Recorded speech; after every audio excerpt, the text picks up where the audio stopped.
Hello guys, welcome back to my channel. কেমন আছো তোমরা সকলে? আশা করছি সকলে খুব ভালো সুস্থ আছো, আর আমিও ভালো সুস্থ আছি। আজকে স্বামী বিবেকানন্দের জন্মদিন, তো পিয়ুষকে স্কুলে নিয়ে গেলাম সকালবেলায়। তো পিয়ুষ একটা নতুন স্কুলে ভর্তি হয়েছে, ক্লাস 5-এ একাডেমিতে। তো দেখো এখানে নেতাজি বিবেকানন্দের জন্ম উপলক্ষে, মানে আজকে জন্মদিন উপলক্ষে দিয়ে বাজারটা মানে পুরো ঘোরাচ্ছে, যেহেতু এটা স্কুলটা বাজারের উপরে।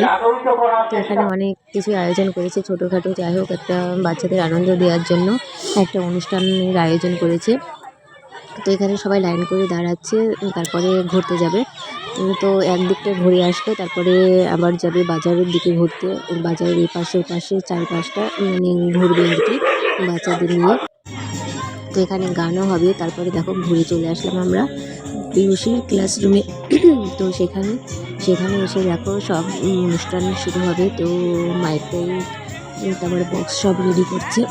আর যারা নাচবে তারাও সব রেডি হচ্ছে। আর এখানে স্বামী বিবেকানন্দের এখানটায় ছবি দিয়ে মানে মাল্যদান করা হবে এখানে। তো সকলে হাততালি দিচ্ছে, সেটারই আওয়াজ আসছে। তো দেখো তারপরে একে একে সবাই ফুল দিচ্ছে, যে পিয়ুষের টিচার এটা। তো সকলের হাতে ফুল দিচ্ছে। তো পিয়ুষ ফুলটা দিল, আমি একটু ভিডিও করে নিলাম। তারপরে যেসব গার্জেনরা গিয়েছিলো তারাও ফুল দিচ্ছিল। তারপরে একটা দেশাত্মবোধক গান হলো, সব টিচাররা মিলে গান করছিল। তো ধনধান্যে পুষে পড়া একটা গান, এই গানটা খুবই ভালো লাগে। তো সেই গানটাই গাইছিল। এই গানটা দিয়েই উদ্বোধন সঙ্গীতটা আগে শুরু করা হলো।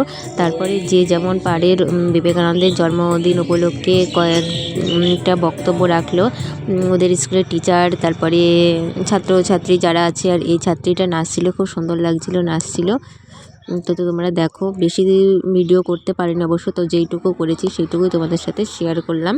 তো তারপরে পিয়ুষের অন্য এক জায়গায় ভর্তি করবো বলে বেরিয়ে আসলাম। তো এই যে দেখো অবশেষে চলে আসলাম। এটা আমাদের ওখানে বেতাই কেরিয়ার একাডেমি। তো পিয়ুষ পড়াশোনায় খুব একটা ভালো না, ওই জন্য ওকে ভাবছিলাম যে ভালো জায়গায় ভর্তি করব। তো এখানেও ভর্তি করার জন্য বলতে এসেছিলাম।